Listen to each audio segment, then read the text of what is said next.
Can everybody hear me okay? It is 1:15 according to my clock here, so I'm going to go ahead and get started. That sound good? Welcome, everybody. I hope you're not suffering from a massive food coma and you're actually able to pay attention to the talk. I'm sorry.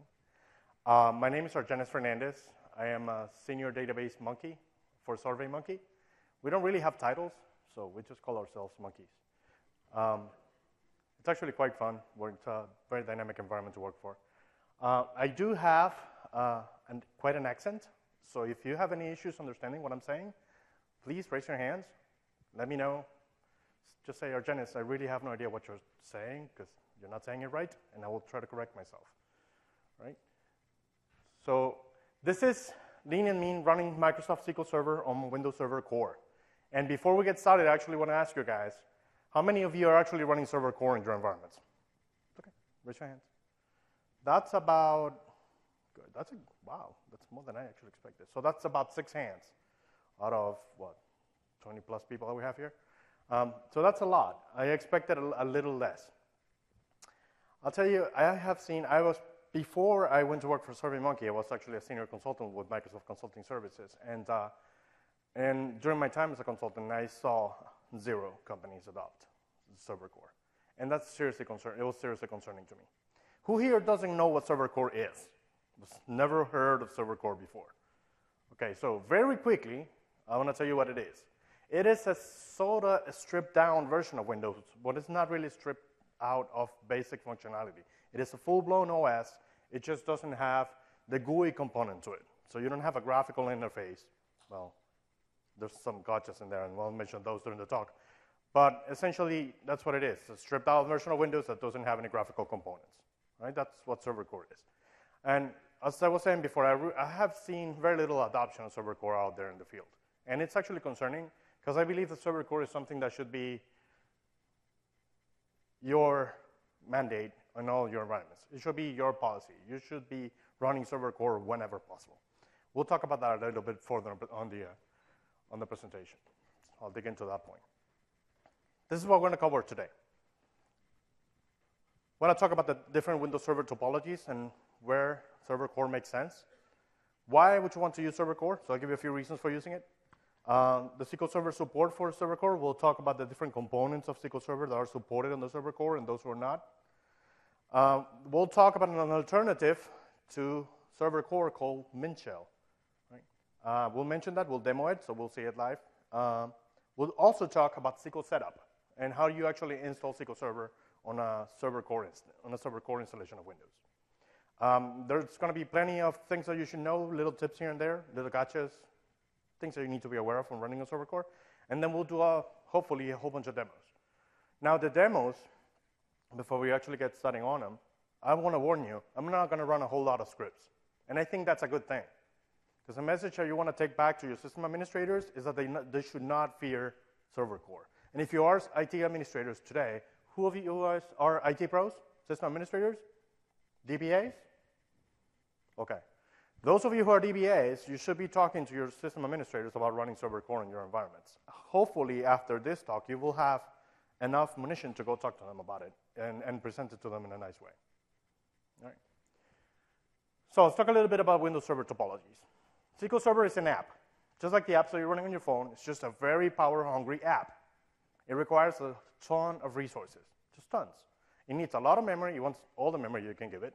It needs a lot of disk, and fast disk, loves fast disk. And it also requires a whole ton of CPU.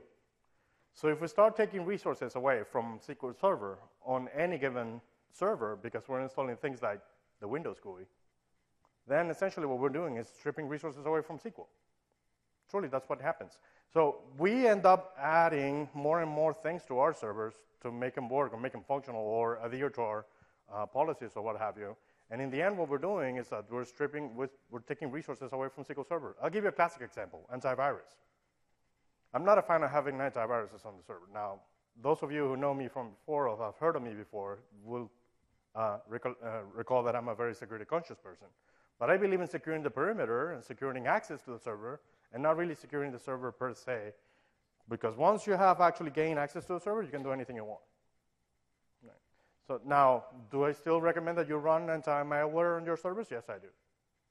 But it's something that takes away resources from SQL Server. We also do a whole bunch of agents. There's agents that we put on our servers for compliance, for backups, and whatever else. I have seen servers running with 6 or 7 different agents at any given point. All of those agents are taking resources away from SQL Server. Do you expect SQL Server to perform the same way as it would on a server that otherwise didn't have those agents running on it? No, right? This is the other thing that I see as very concerning. We have IE running on our boxes.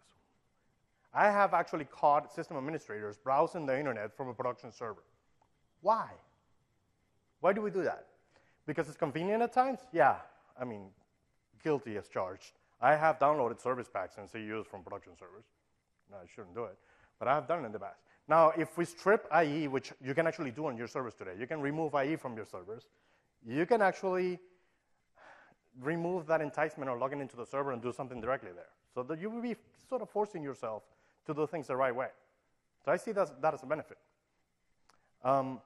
The fact that now we have things like IE on production servers has led to the fact that now we need an antivirus and all these things on the servers. This is what I mentioned before. Different agents for compliance, so you don't do things that you shouldn't be doing on your servers. Okay? We'll dig into that point a little bit further. About the topology in particular, one thing that I want to stress from this presentation is if there's one thing that you have to take away, is that not only the server core is super cool and SQL Server can run super fast on it, it's the optimal way to run it, but that you should be running single-purpose servers in your topology. That means that you shouldn't be running SQL Server, analysis services, integration services, reporting services, all in the same box. When you do that, you're having competing applications taking resources from each other, especially when you're running things like analysis services and the database engine all on the same box. Analysis services is a CPU-hungry application. And SSIS, it can be a serious network hog and also a CPU hog. So do you want those applications to be competing with SQL Server on your same box? Probably not a good idea. It might actually work in your benefit to virtualize the host. So if you must have on one physical box, you have to run all the components of the SQL Server stack on one server. I'd rather virtualize that server, make it a Hyper-V box, or your preferred virtualization hypervisor, and just run the different services on different VMs. Now, granted, there's licensing issues and costs added to that. I totally understand. But my recommendation is that you always run single-purpose servers in your environment. Does that make sense to everybody? Okay. Now, this is a story, right?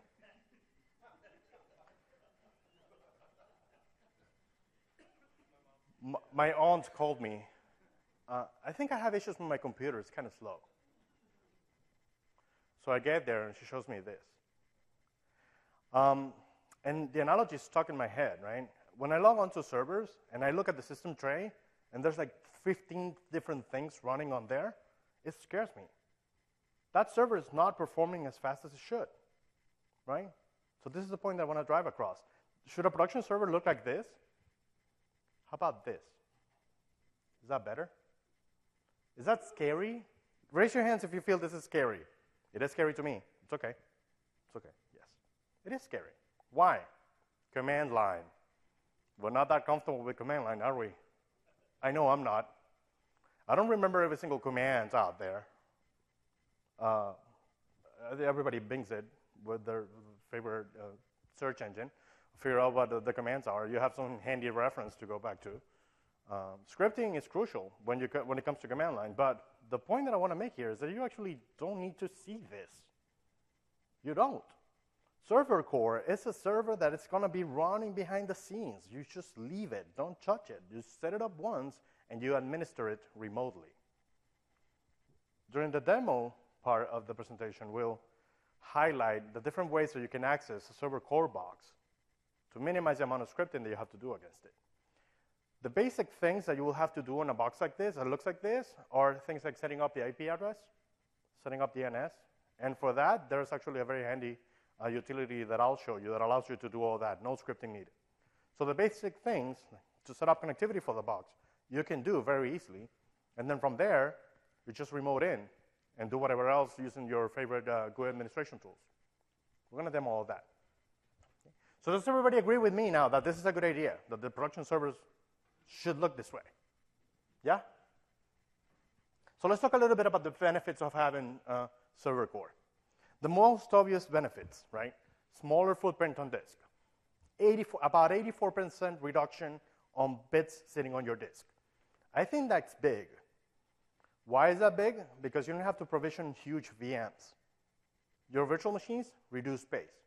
You can cram more, make better use of your resources, right?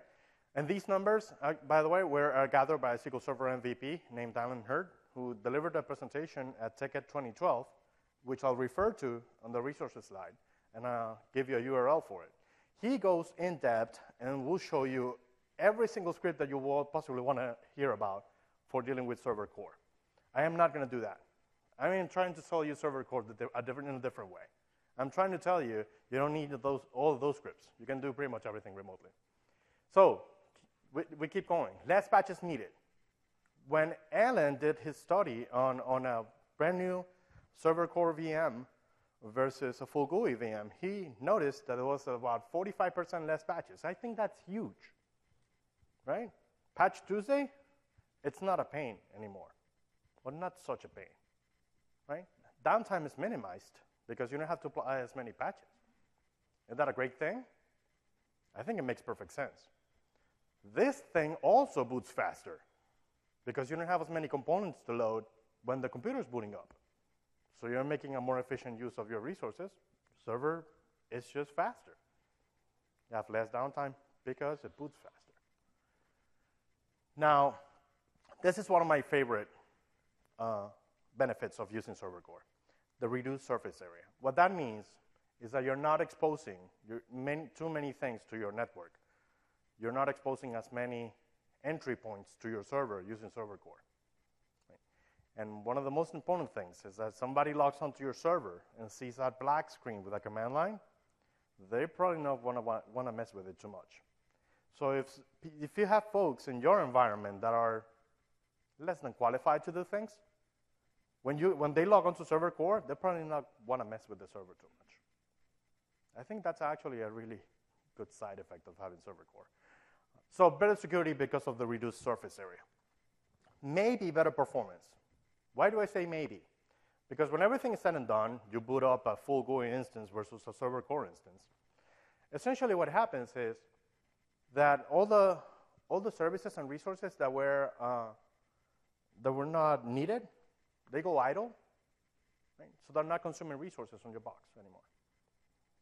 So when everything's said and done after boot time, the servers pretty much perform the same way. Now, will full GUI take more resources than server core? Absolutely. Just look at the memory consumption of Explorer.exe. Just log onto your box, RDP to your server, look at the memory consumption of Explorer.exe. It's gigantic. Now, here's the other thing. I'm probably not popular because of this statement. What is the Metro interface doing on the server? I personally don't see any benefits from having the Metro interface on any server.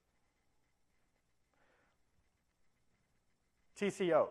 We can definitely talk about the total cost of ownership of running server core. It's a lot less than running full GUI. You would actually be forced to do things in an automated way.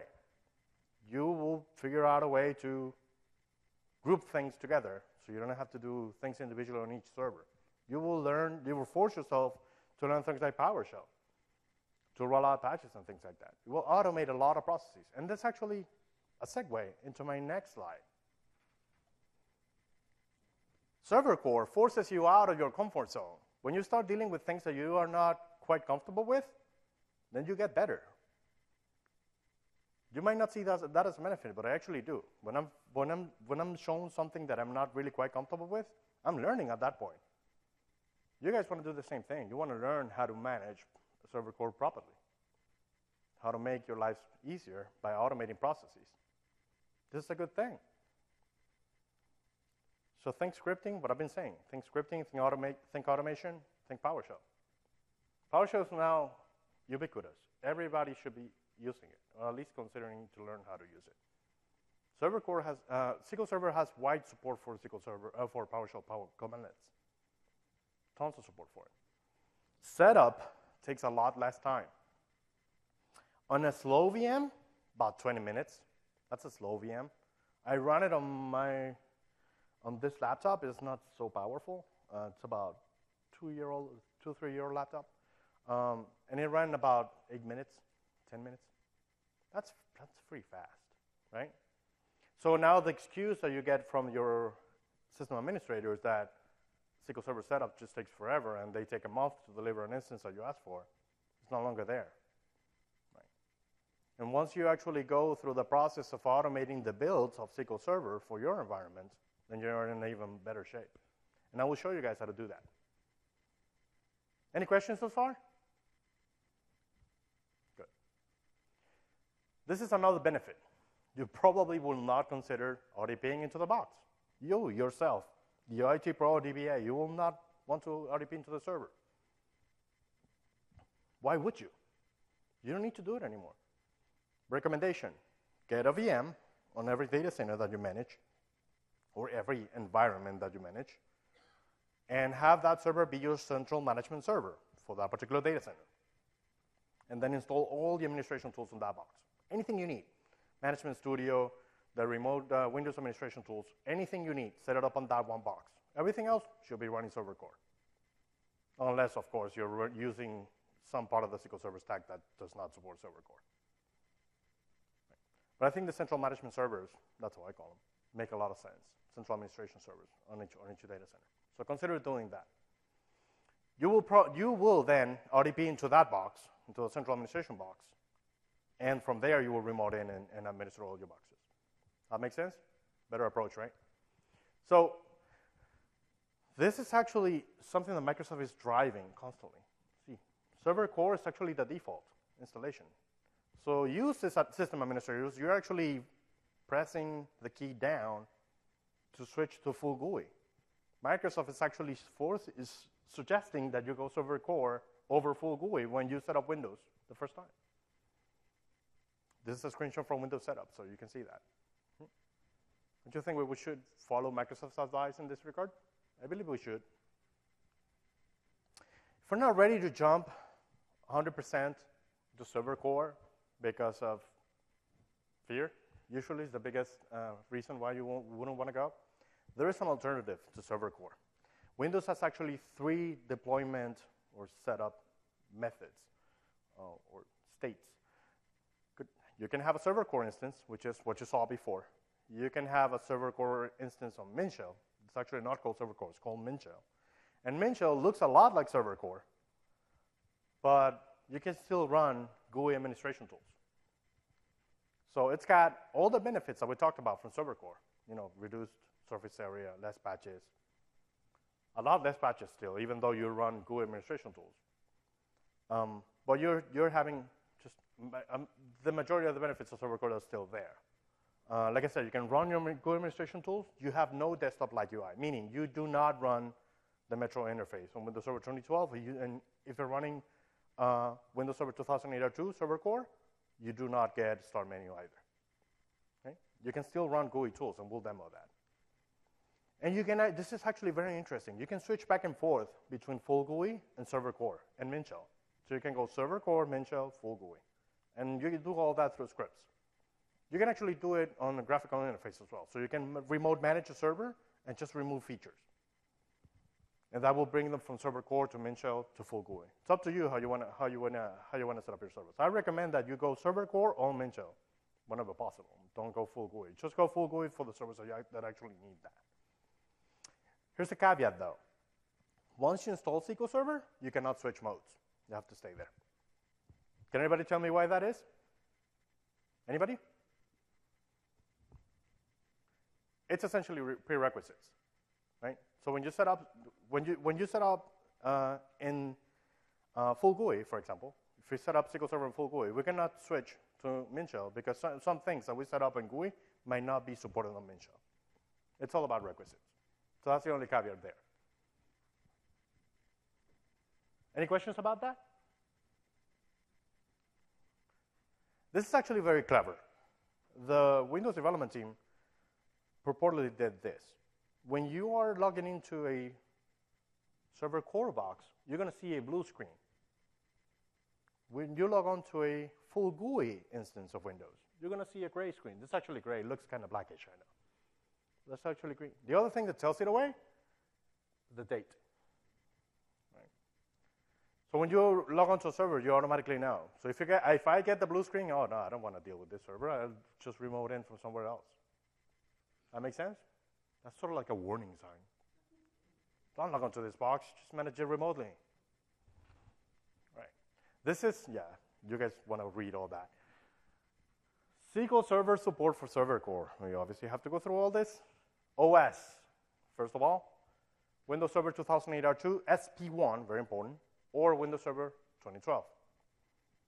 You cannot install, and this is actually something that might hurt some of you guys, but I feel pain for you if you're still running SQL Server 32-bit. You cannot install 32-bit instances of SQL. There's no WoW 64 or Windows on Windows 64 support for it.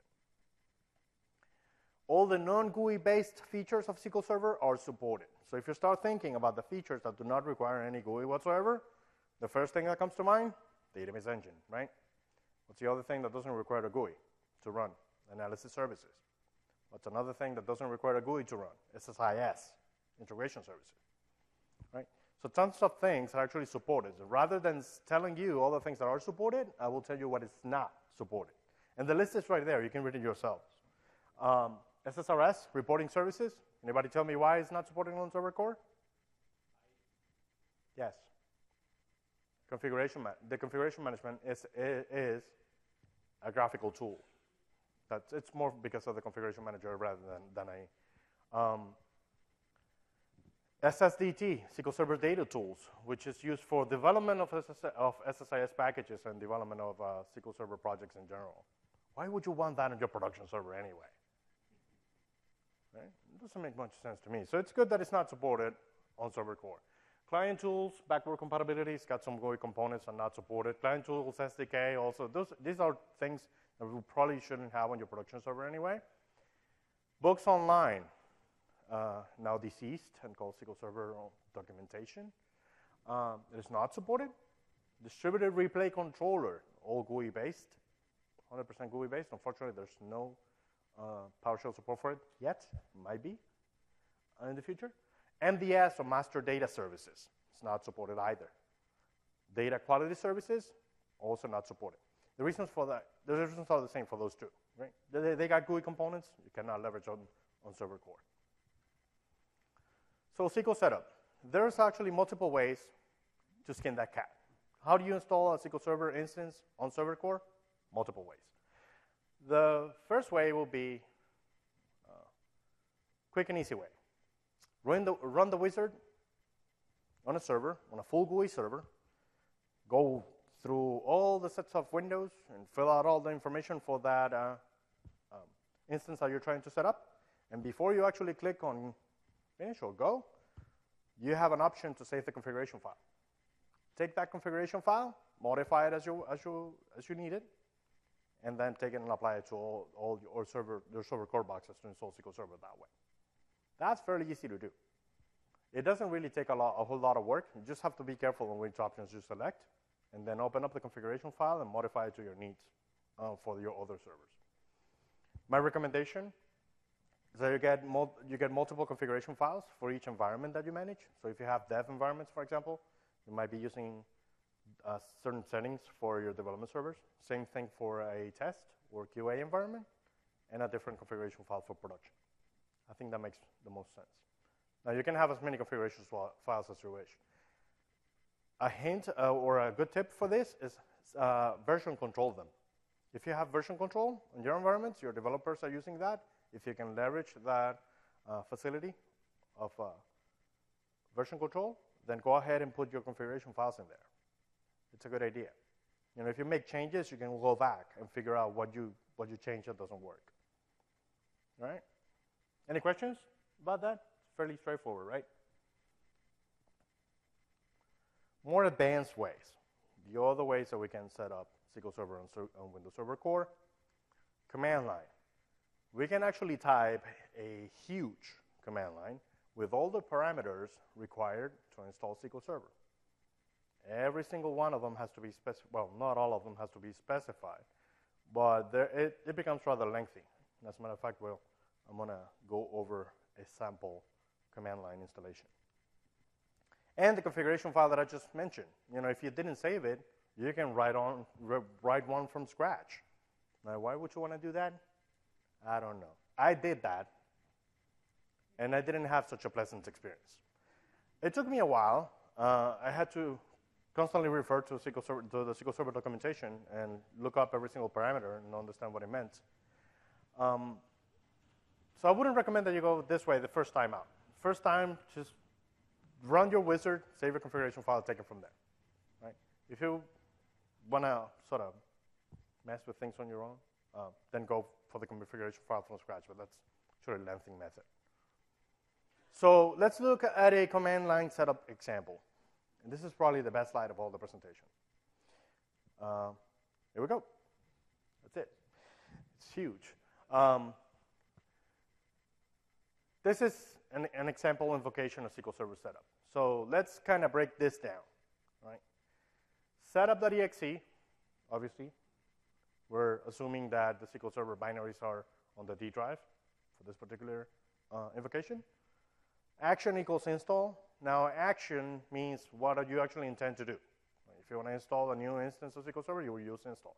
If you were adding a new node to a SQL Server cluster, then you would choose a different action. I'm not going to go through every possible value for all of these different parameters, because we could probably spend a couple of days talking about all these. So we're not going to do that here today. And rather than doing that, we're assuming a very simple installation that only has two components, SQL Server database engine and which is and replication, which has by requisite the SQL Server engine. So the second parameter that we want to look at here is error reporting. This is error reporting for your corporate error servers. You might have that set up in your environments, you might not. If you do not have corporate error servers, guess what that information is going to want to go? Directly to Microsoft's error reporting servers. Do you want your servers connected to the internet and uploading information to the internet without you knowing so? No, I wouldn't like that. So I recommend that you do not use error reporting, and I'm not very popular with the SQL Server development team because I suggest that you turn this off. They actually want that feedback, right? They want to know about the different errors that you guys are getting. So if you could turn this on your development environments, probably a good idea. On your test environments, maybe, maybe not. So it's really up to you. My general recommendation is that your production servers should have no access to the internet whatsoever. Not on your SQL servers anyway. Does that make sense? I think it does. Let's keep going. So here the features that we're installing are two, SQL Server Engine and Replication, as I mentioned before. You have to delimit all the different features that you'd like to install, so that can get pretty lengthy. Like I said before, it's probably a good idea that you run through the wizard and save the configuration file with a whole bunch of options, and you select from there. Update enabled equals 0. In this case, I am saying update enabled equals 0. Does anybody know what smart setup is? Smart setup? Anybody? One person. All right. Smart setup is a new feature in SQL Server 2012 that allows you to, on the fly, apply new bits to your SQL Server installation. So if you have service packs or cumulative updates that you would like to apply on top of your SQL Server setup, you can leverage this new feature. You can actually see this feature in action when you install SQL Server 2012, and as you go through the setup windows, it gets to a window where it says, do you have updates, or these updates are available for your installation, would you like to apply them? Right. So it's the same concept, just translated into a command line. My recommendation to you folks is, get the bits for the service packs. Service pack for SQL Server 2012, Service Pack 1 is out, and several commutative updates have been out for that service pack as well. You want to get all those bits and put them somewhere in your network. Your software share, or whatever you call it, your bits share. Place them there, and then point your setup towards those. So that way, when you set up your instance, it already has the latest bits. I think that's a smart move, or a nice way to set up your SQL servers. They're patched from the get-go. It's a good idea. So here, for this particular example, I did not enable update, but I could have. If I said update enable equals 1, then there's one more parameter that I have to specify. Guess what that is? The location of the bits. So you say update enable equals 1, then you have to specify where the other bits are. All right? Now, instance name, and this is something that doesn't make any sense whatsoever. If you want to set up a default instance of SQL Server, meaning not a named instance, you have to specify a name for it. MS SQL Server. Does that make any sense? I just want a default instance. I don't want an instance name. Yet you have to name it MS SQL Server, which means that you cannot have an instance that's actually called MS SQL Server on any of your boxes. Okay. So again, if you want to set up a default instance, not a named instance, SQL Server, you have to specify instance name equals MS SQL Server. Agent service account. Here, I picked NT Authority Network Service, just for the sake of the example. That's SQL Server agent service account. Okay? Next up, SQL Service account. So that will be the service account under which the database engine is running. MT Authority Network Service as well for the purposes of this example. SQL sysadmin accounts. Why is this important? This is a mandatory parameter. Why do you have to specify that? Anybody? Pardon me? In case SA is disabled. Well, so yeah, if you don't set up, if you specify SQL security mode equals SQL down here, then you have to specify an SA password, right? So if say disable, you mean that you're going Windows authentication? Yes. If you go Windows authentication, you have to specify somebody, or preferably a group, an NT group or an AD group, that would actually be comprised of those folks that should have an admin access to that instance of SQL Server. Starting with SQL Server 2008, the local administrators are not part of the sysadmin server role, meaning they do not have admin privileges on SQL Server. That started with SQL Server 2008. So you must specify at least one login, one valid login for this. If the login is not properly specified, then it's not gonna install. Install is gonna break. Right? So make sure that you specify a valid login or a valid group here. Okay?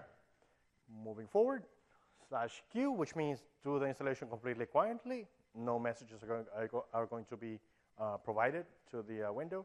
There are alternatives. There's a /qs that would actually show the progress bar. However you want to trust that progress bar as an indicator of actual progress, up to you. Moving forward, SQM reporting, that is SQL Quality Metrics reporting. That is essentially more telemetry data that is sent to Microsoft. I personally don't like that on production servers for the same reason that I do not like error reporting equals 1 enabled on my production servers and sending data to Microsoft. So I'd like that to be 0 on my production servers. Up to you whether you want to enable that on your development and test servers as well. Moving forward, see, browser service startup type. Who here knows what the SQL Server browser service is? I feel it's necessary to talk a little bit about the SQL Server browser service. By default, when you have a default instance of SQL Server running on port 1433, there is nothing that a client has to do to communicate to that instance. Right? It just talks to that instance directly. Apologies for that. It talks directly to that instance on port 1433. There is no additional negotiation that needs to take place for that client to communicate on a different port because that instance is running by default on port 1433. Now, if you have a named instance, when you set up that named instance, by default, that instance will have a dynamic TCP port that is going to be running under. Now, we can talk offline about this a little bit more, but I actually recommend that you do not run on dynamic ports, that you run every single instance on port 1433. Can you do that? Can you run multiple instances of port 1433? Yes? No? Why not? You can. The way to do it is to have multiple addresses, one per each instance. And that actually will minimize the amount of administration that you have to do on your networks, because now you don't have to specify all these different dynamic ports on your firewalls, etc. Makes your administration a whole lot easier. So going back to the browser service, when a client wants to communicate with an instance of SQL Server that by default runs on a dynamic TCP port, it could be port 50123, the client first talks to the SQL Server browser service on your server on UDP port 1434. Right? So that is a query that is made. It's sort of like RPC. It works kind of that way. It queries the SQL Server browser service, and then the browser service replies back with the actual port that it needs to communicate to. And then the client actually establishes a connection, which is an additional round trip, which, if you're under high performance constraints, can make things a little bit slower if you have a lot of connections going on, etc. So my recommendation is run your instances on port 1433 always and disable the browser service. A little bit of background and history on the browser service. Yes, question?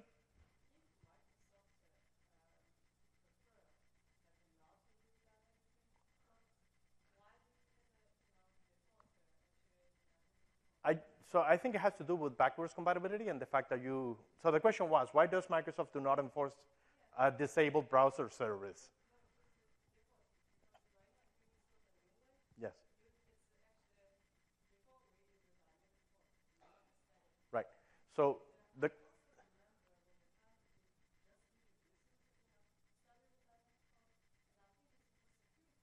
yes, and I was going to mention that shortly. So the question was, what doesn't Microsoft enforce everybody running on port 1433? It's because not everybody can set up multiple IPs on the same box. That's essentially the reason why. Backwards compatibility for the most part. But my personal preference and what I would encourage all of you guys to do, set up multiple IP addresses on your boxes. It's easier that way actually, because you can have multiple DNS names for each instance and then manage those accordingly. You can see me offline and we can talk more about this. That's my preferred method of doing setup. And the reason why the SQL Server browser service exists as a separate entity is because of the Slammer virus. If you remember the Slammer virus back in, what was that, 2003? Yeah? When Slammer hit, the SQL Server browser service feature was built in, it was baked into SQL Server.exe. So it was part of the engine. One of the things that happened with SQL Server 2005 was that what got split as a different service. So if you have a SQL Server 2000 instance, the browser service still runs on the same memory process as SQL Server. So the database engine and the browser functionality, it's all baked into the same executable. That's a little bit of history trivia for you guys. Any questions about this? I know I went on a huge tangent about TCP ports and all that, but I kind of want to stress that point because you want to make your lives a lot easier. I've noticed that companies struggle when they have all these instances running on different ports. And now some of you might be saying, might be thinking, well, wait a second. Aren't we supposed to sort of hide the instance for security purposes? We want to make it not that easy for anybody to log on. I think that's 90s mentality, so to speak. Nowadays, you can run a port scanner against your server, and it will take just a couple minutes to figure out which port SQL Server runs under. So if I am a malicious person and I want to cause damage to your server, I want to know which port SQL Server is running under, it's going to take me just a couple of minutes to figure that out. So security by obscurity, not a huge thing for me nowadays. Right? Make sense? So let's continue on, and I promise, we'll get rid of this slide shortly. Security mode equals SQL. That means whether you can select SQL authentication or just only Windows authentication. My preferred method, Windows authentication only. Why is that? Can anybody tell me why?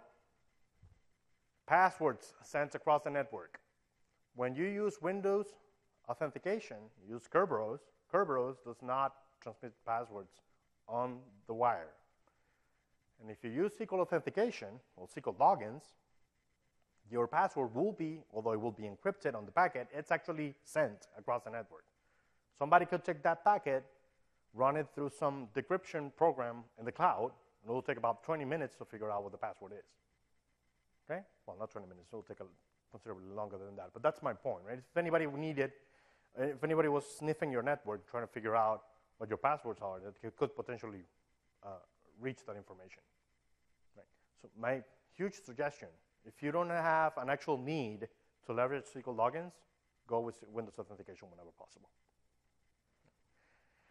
Right, so if we specified security mode equals SQL here, we have to specify an SA password. That only makes sense, right? Because we're saying we're actually going to leverage SQL logins, hence we have to specify an SA password. And that password is something that I picked for the sake of the example. The next parameter is SQL Server startup type. I don't know about you guys, but I like my instances to run automatically when I reboot my server, right? Now, you might not want this on every single instance. You might want it to be manual, especially if you're working with cluster nodes. So if you're adding a new node to a cluster, yes, Tom. So I love the password. Yes.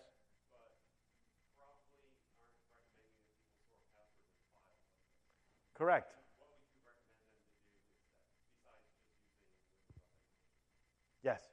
So what we would recommend in that case, what you're mentioning is, set up the instance as Windows authentication and then switch through some other script and pass a new, or do it manually and set up the SA password that way. That's a great point. So Thomas LaRock here is calling me out on the fact that I have a password on clear text on my script. Absolutely true, 100% true. I shouldn't be doing this. So one way that you can sort of be a little bit more secure about your setup scripts, so do not set up SQL logins. So go Windows authentication only, and then once you're fully set up, your instance is now up, you can go in and modify that, all right? As part of your instance setup scripts afterwards. You can do that part manually. There's actually ways to secure credentials using PowerShell. So you might want to look that up on the internet. There's ways to encrypt files with passwords and then read them up just as you need them on a particular script. So you could do that as well. It's an advanced topic, though. Next up, TCP enabled equals 1. Oh, I was mentioning the SQL Server startup type, right? Is everybody clear on that one? You want your instance to start up right away, right? Unless you're running a cluster, in which case you want to let the cluster service manage the state of your services, correct? TCP enabled equals 1. I think that makes sense, right? If you want to be able to actually connect to our servers once they're actually set up, if you don't do this, you will not be able to leverage TCP IP on your instance. So you have to specify TCP enabled equals 1. And the last parameter, which is the most beautiful of all the parameters, says, I accept SQL Server license terms. And that's actually something that was placed there by the legal and compliance affairs team at Microsoft. So yeah, it's only for legal reasons that it is there. Things you should know when setting up a new SQL Server instance on Server Core. First of all, you want to install .NET 3.5 SP1 manually. There's the command line to do so. You will use dism.exe, right? The servicing manager for Windows. I hope you guys are comfortable with dism. If you're not, then really all you have to do is run that command. The slides obviously will be available to you guys after this. You might be okay, and this is actually a huge caveat I want to make here. You might be okay with disabling the Windows firewall. I personally like hardware firewalls as opposed to the Windows firewall running on the server. Windows Firewall does take resources away from SQL Server and anything else that's running on your server. Whether that makes your box more secure or not, it's up for discussion.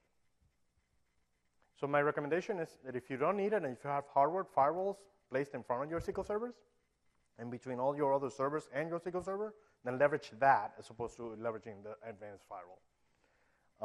If you wanted to indeed disable the Windows firewall, that's the command that you can run. There's a PowerShell version of it that you can run as well.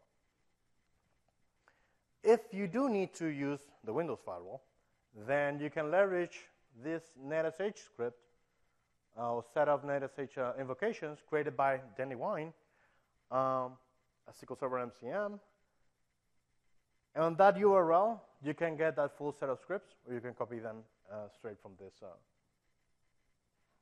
this slide.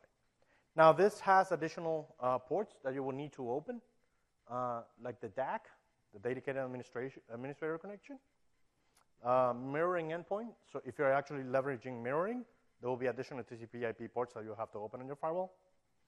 T-SQL debugger, so if you have dev or test boxes, you will need to open additional ports as well. Browser for the engine and browser for analysis services, etc. Any questions about this? Things you should know. Clusters and availability groups just work. There's no issue with running them on Server Core. No issues whatsoever. I actually set up as part of the demos that I'm going to show you. I set up a full-blown AG setup. I had one availability group with one database, 3 boxes involved in that topology. 2 are running full GUI, and the third one is running server core. I run 0 scripts for it, 0. I set up my server core box using sconfig, which is something that I will demo to you guys. And after that, I did all my management remotely. I added the node to the cluster, and I created the AG all remotely. I added a new replica on the new box all remotely. I had to run 0 scripts, literally 0 scripts. So this is the thing that I'm trying to stress with this presentation, is that you do not need to conquer the command line to be server core aware or be leveraging server core all the way. Right. So let's do demos.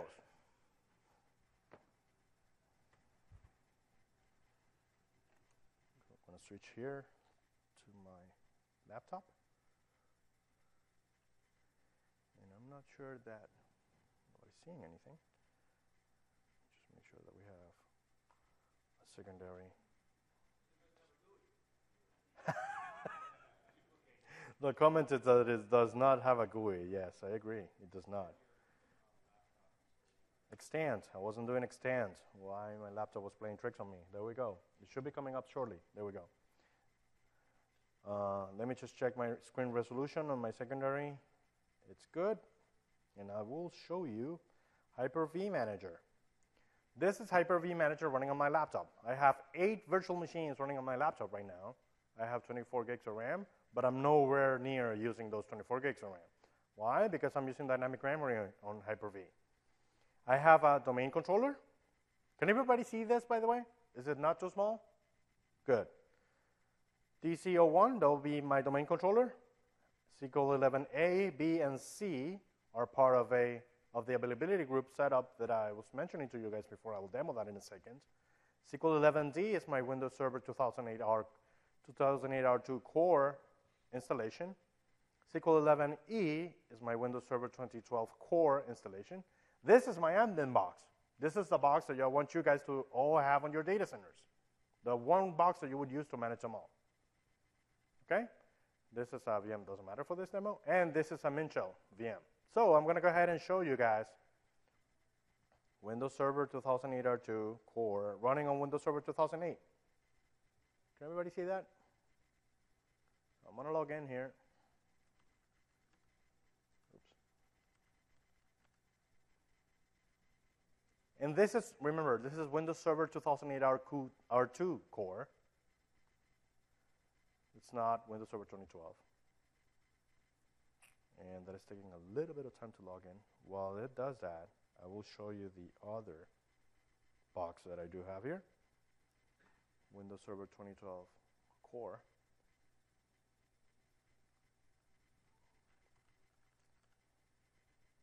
Now that's server core. You had seen that screenshot before, right? There are actually things that still run. This is pure server core. It's not Minshell. There are things that are graphical that still run here, like Notepad. Very handy. So you see it's not all 100% server core. You still have some graphics support.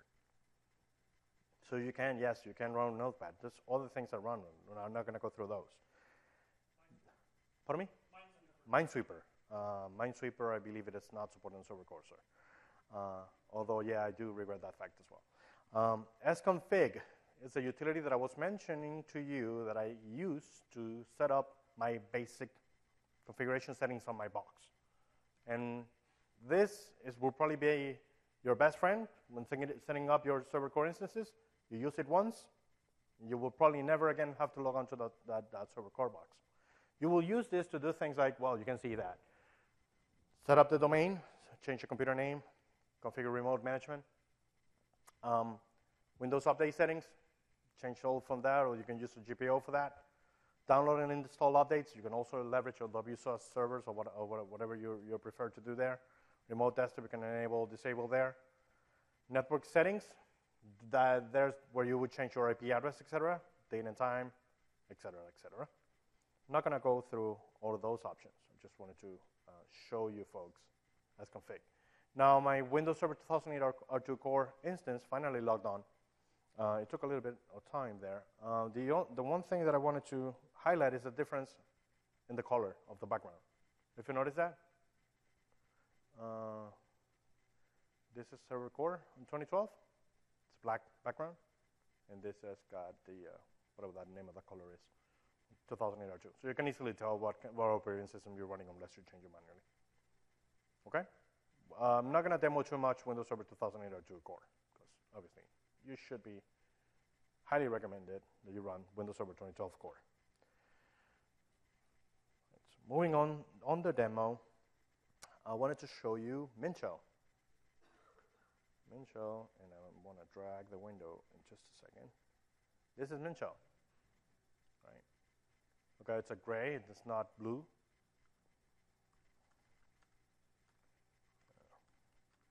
We log on, and look what happens. I log on, it looks like server core, but boop, right away, I got server manager. Did you notice that? I logged in and server manager just kicked in immediately. I can, like as in any other server, you are able to disable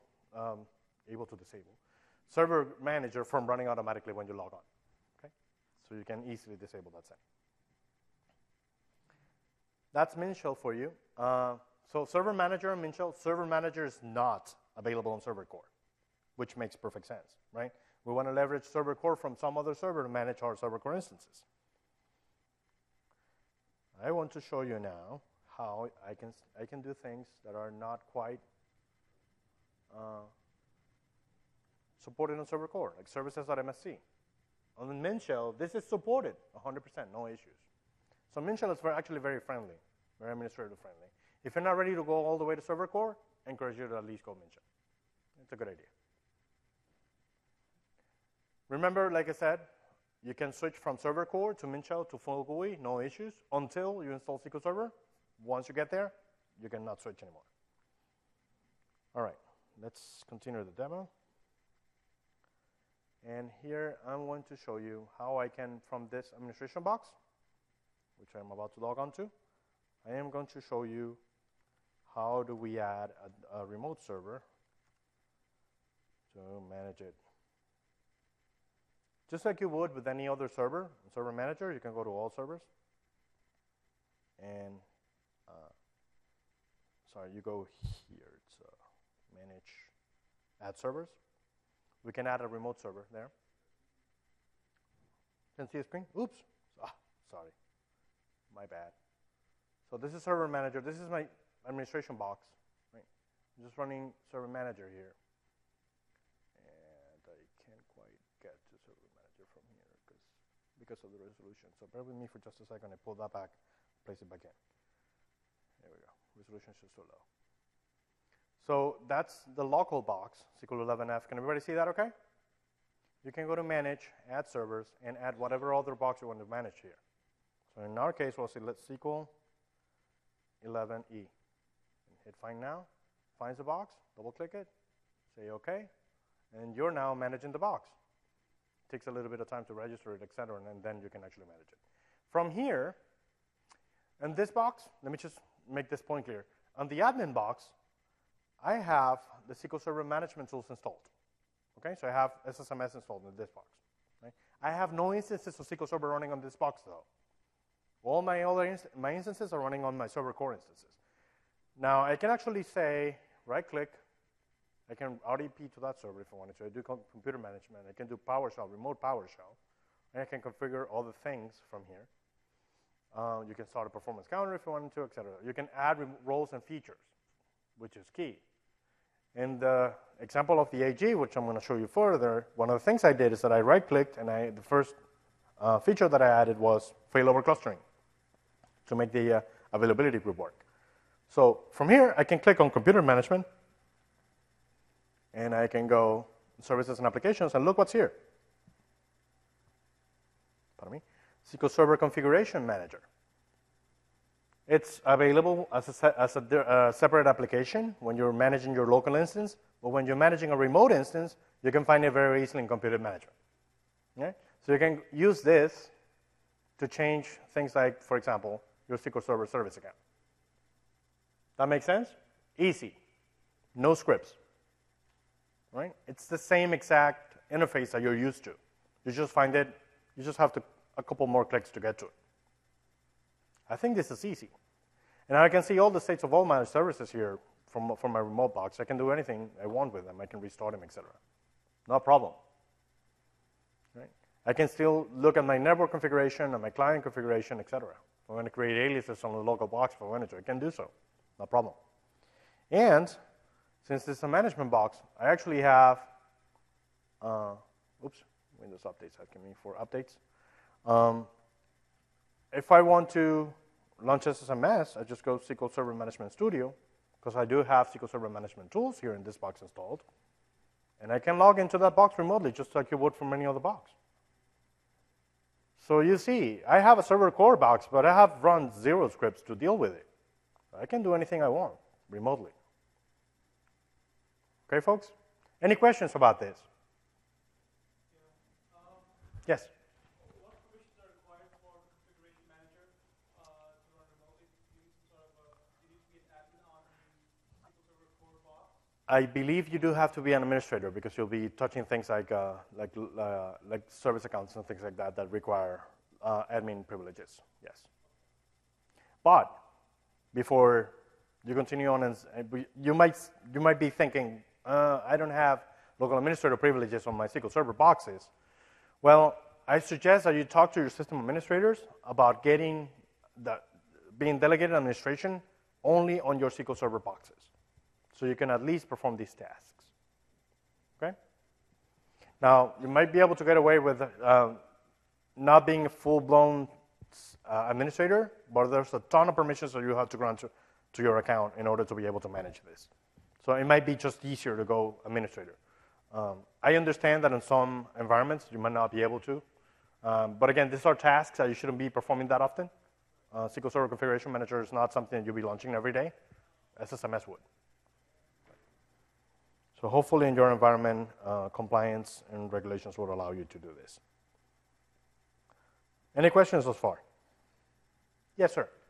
The biggest thing I see that core doesn't support for SQL is the reporting services aspect. Yep. Is there any possible way that if you were to set up SQL and all of a sudden the application that's connecting to it requires that reporting service, is there any way to extend that to a full-blown GUI, or that falls through for once you install SQL, you can no longer change it even going upward? I'm pretty positive that you have to uninstall SQL before you actually switch the Windows mode in order to install SSRS. Unfortunately, yes. But then again, you have to remember what we talked about at the beginning. You don't want SSRS running on the same box as SQL Server. Whenever possible, you want to split that into another box, because you can definitely do that. You can have SSRS running on its own set. You can actually have an entire farm of SSRS servers just looking at the same metadata, the same catalog for the reports. Mm-hmm. And then from those can access any instances. You don't even have to have the data that you report off of on the same instance that your metadata is. You can have those completely separate. That's the way that you scale this SSRS. Okay. Any other questions? Did everybody get that? The question was, if you had an instance and you needed to install something, say you went server core and installed the database engine, and all of a sudden you want to install SSRS. How do you do that? Well, I believe you have to, unfortunately, you have to uninstall SQL, change the Windows mode, then set up SQL again and install SSRS. But my point was, you don't want to do that anyway. You want to have a separate instance running SSRS connecting to that database engine. Okay? Any other questions? Okay. Let's continue on. I want to finish the demo, and we have quite some time.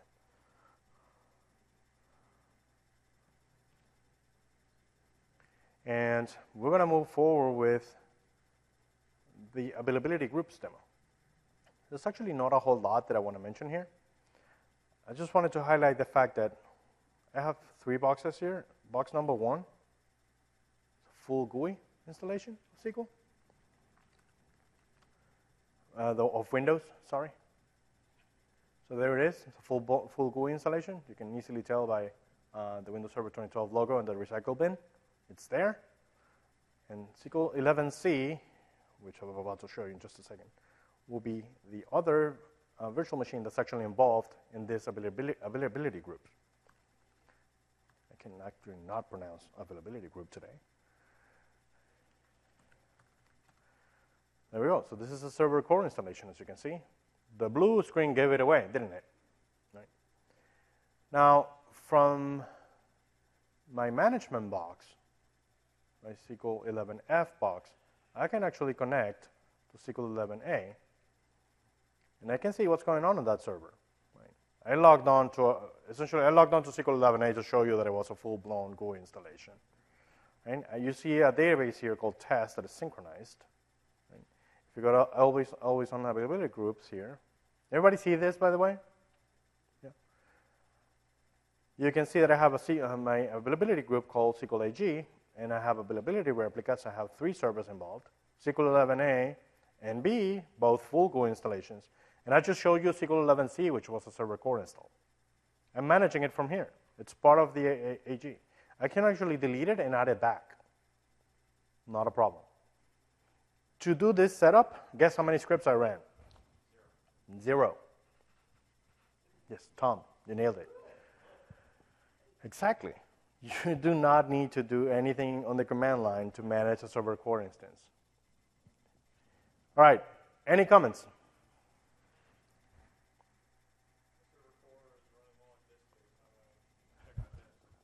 How do you check your disk with server cores running low?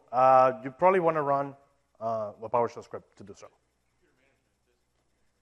Disk management will help you, but you cannot actually browse the folders graphically. That's the only stuff. So the question was, if my server core instance is running low on space, what do I do? Well, dynamic disks will hopefully help you on the OS front. And on the SQL Server front, you want to establish a set. You want to reserve all the disk up front because of performance concerns.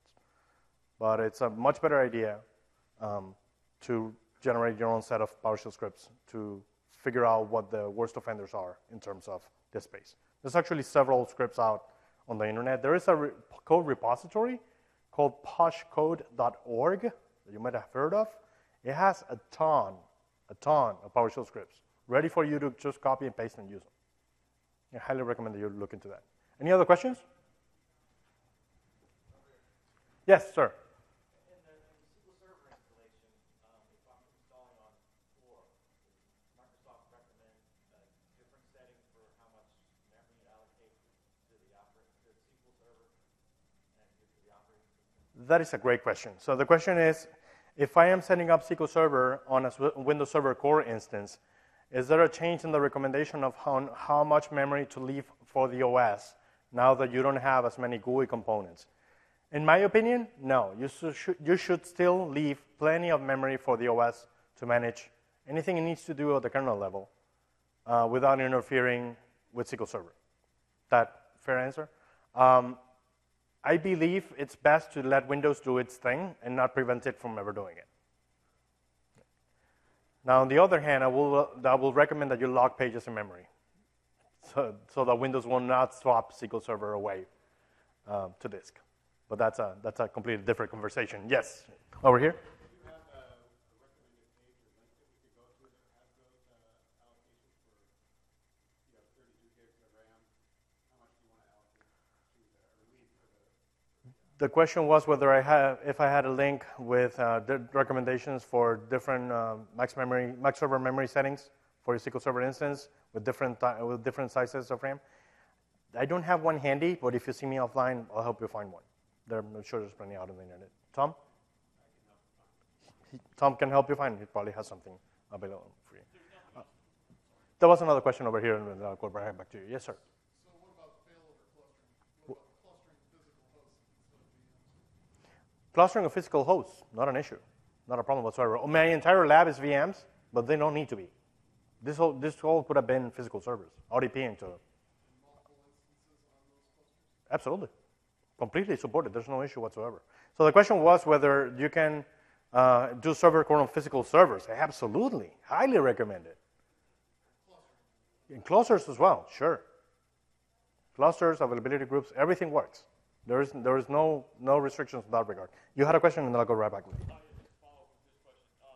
Is there anything wrong with just allowing SQL to use as much memory as possible? That's the only function. No, I actually recommend that. But on the other hand, you got to leave some room for Windows to breathe.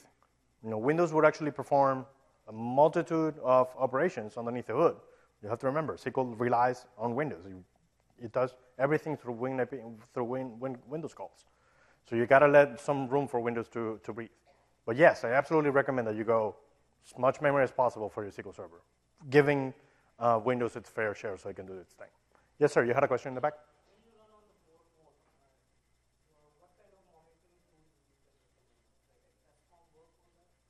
So what kind of monitoring can you do on server core? Is that your question? Performance works. I'm sorry, I don't understand your question.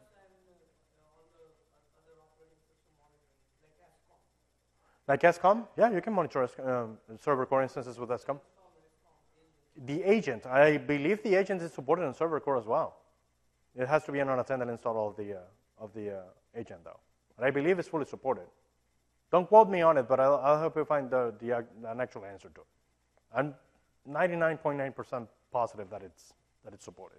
Can anybody help me with that question? Yeah. Anybody using? It is supported? There you go.